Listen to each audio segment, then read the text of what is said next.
Bismillahirrahmanirrahim. Assalamualaikum warahmatullahi wabarakatuh. Selamat pagi. Salam sejahtera untuk kita semua. Kita ketemu lagi setelah kita UTS di tatap muka ke-9. Kita akan membahas tata niaga pertanian atau pemasaran pertanian. Ya. Pemasaran pertanian atau produk-produk pertanian atau bahasa Inggrisnya adalah marketing of agriculture. Ini sangat berbeda dengan pasar secara umum, berarti pengertiannya akan lebih luas. Dalam artian memang pasar ini diartikan sebagai suatu sistem atau suatu kondisi di mana terjadi transaksi antara pembeli dan penjual, tentunya dengan produk-produk pertanian ya. Dan pemasaran pertanian atau tata niaga pertanian pengertiannya akan lebih luas. Pengertian dari tata niaga produk pertanian dari aspek ilmu ekonomi, kita ketahui bersama bahwa niaga itu adalah perdagangan atau dagang, tata itu adalah aturan. Tata niaga berarti aturan permainan atau aturan rule of the game dalam hal perdagangan barang-barang pertanian. Sedangkan pemasaran tentunya adalah marketingnya. Tata niaga pertanian merupakan suatu keragaman dari semua aktivitas bisnis dalam mengalirkan atau transformasi barang atau jasa dari petani produsen atau petani penghasil sampai ke konsumen akhir atau user. Tata niaga ini menjembatani gap antara petani produsen dan konsumen akhir ya. Tata niaga pertanian suatu sistem yang terdiri dari sub-sistem dari fungsi tata niaga pertanian, baik itu fungsi pertukaran, fungsi fisik dan fungsi fasilitas. Kita akan membahas nanti beberapa tentang fungsi ya. Rangkaian fungsi-fungsi tersebut merupakan aktivitas bisnis yang merupakan kegiatan yang produktif karena meningkatkan atau menciptakan nilai tambah atau value added dalam hal guna, bentuk, tempat, waktu, dan kepemilikan. Tata niaga atau pemasaran pertanian merupakan salah satu dari subsistem agribisnis.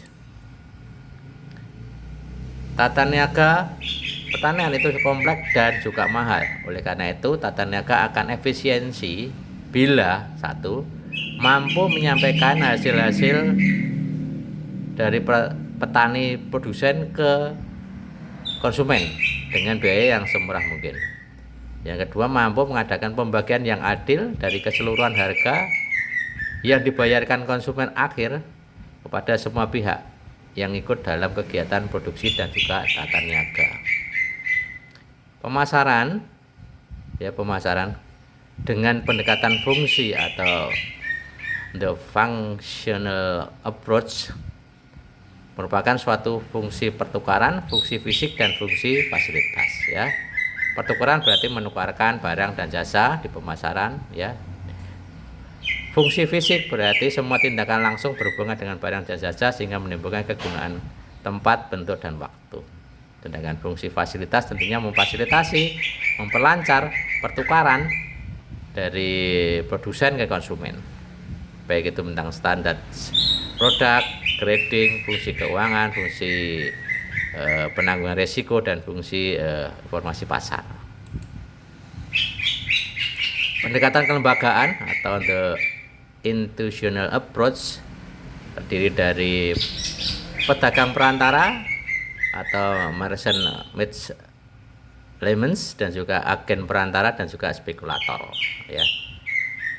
Di situ adalah agen perantara menguasai produk-produk pertanian, yaitu pedagang, eceran dan juga pedagang grosir, sedangkan yang perantara bersifat sebagai broker ya. Sedangkan spekulan adalah orang-orang yang mencari keuntungan sesaat pada saat harga rendah ya, pada saat harga gerah atau pas posisi panen raya dan lainnya, sehingga itu menjadi bisa merusak sirkulasi kalau spekulator itu bermain banyak. Dan juga sebagai pengolah atau pabrikan atau prosesor atau manufaktur. Kelompok bisnis ini beraktivitas menangani produk, mengubah bentuk, mengubah setengah bahan jadi menjadi bahan jadi.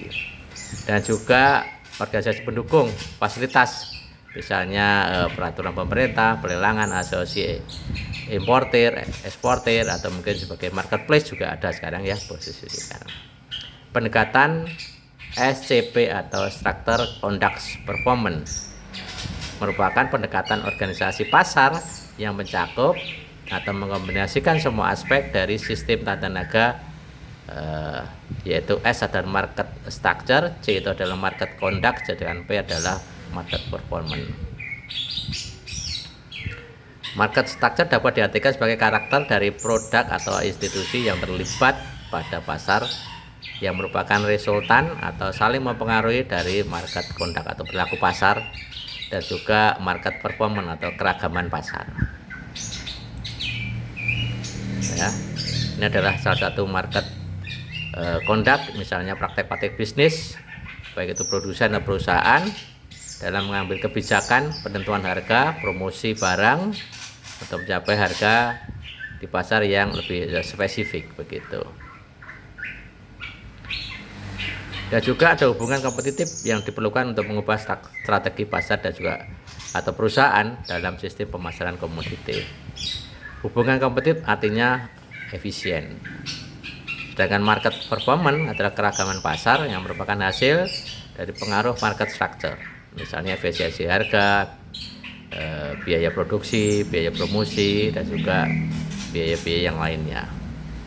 Fokus dari pemasaran pangan yang kompetitif. Tentunya ini menjadi sangat penting. Yang pertama adalah kebebasan konsumen memilih yang diinginkan untuk konsumsi, kebebasan perusahaan untuk mengembangkan produk baru, kebebasan perusahaan baru masuk ke industri, kebebasan petani membuat keputusan bagaimana memproduksi, dan kebebasan pembeli dan penjual bersama-sama menawarkan barang dan jasa untuk saling menguntungkan.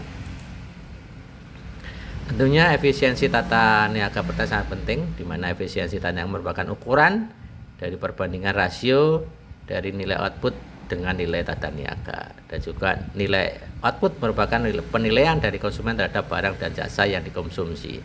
Sedangkan nilai input merupakan semua biaya tata niaga yang timbul karena adanya sistem tata niaga. Tentunya di situ ada efisiensi, yaitu efisiensi rasio antara I dan juga O, dan efisiensi harga sebarang harga, dan juga adanya alternatif pilihan. Ya, efisiensi tenaga tata niaga pertanian, efisiensi operasional, market input, dan market output ya. Efisiensi operasional, bagaimana rasio I dan O, input dan output, salah satu indikator yang dapat mengkaji margin tata niaga atau farmer share. Ya. Efisiensi operasional ditujukan pada kondisi di mana untuk menurunkan harga ya, meningkatkan kepuasan konsumen dan meningkatkan kepuasan konsumen dalam tingkat biaya, dan juga meningkatkan kepuasan konsumen tanpa meningkatkan biaya. Efisiensi harga itu juga sangat penting. Yang pertama adalah suatu kondisi harga di mana konsumen menyenangi, ada alternatif pilihan bagi produsen maupun konsumen, perbedaan harga, dan juga analisis efisiensi harga itu juga sangat menentukan, tentang juga didukung oleh produsen atau perusahaan yang akan responsif terhadap masuk dan keluarnya sistem rugi labanya. Efisiensi operasional dengan efisiensi harga sering bertentangan.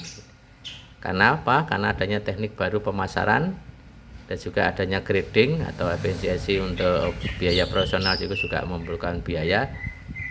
Tapi tidak perlu dimasalahkan karena perbaikan keragaman pasar dan konsumen memilih atau kepuasan konsumen dalam menerapkan tujuan data pasar. Ini bagaimana efisiensi operasional dan efisiensi harga itu bisa bertentangan, tetapi tidak perlu dipermasalahkan karena perbaikan keragaman pasar dan juga adanya variasi supaya konsumen bisa memilih dengan baik. Terima kasih kepada Pak Tani. Keringanmu adalah kehidupan bagi kami. Terima kasih. Assalamualaikum warahmatullahi wabarakatuh.